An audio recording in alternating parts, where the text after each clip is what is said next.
போறேன். வாங்க சொல்லலாமா? அகர முதல எழுத்தெல்லாம் ஆதி பகவன் முதற்றே உலகு. இப்போ என்னோட செகண்ட் டே லஞ்ச் பாக்ஸ் பார்க்கலாமா? இது என்னோட எப்பவும் போல கிரேப்ஸ் வாட்டர். இது ஒரு 11 மணிக்கு குடிச்சிடணும். ஸ்நாக்ஸுக்கு வந்து பிரெட் ஆம்லேட்,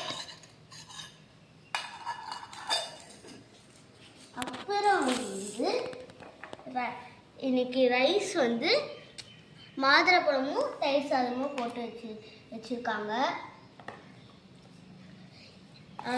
கொஞ்சோண்டு எக்ஸ்ட்ரா மாதுளப்பழமும் வச்சுருக்காங்க. இது என்னோட வாட்டர் கேன். காலையில் டிஃபனுக்கு வந்து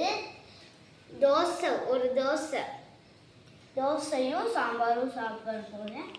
பாய்.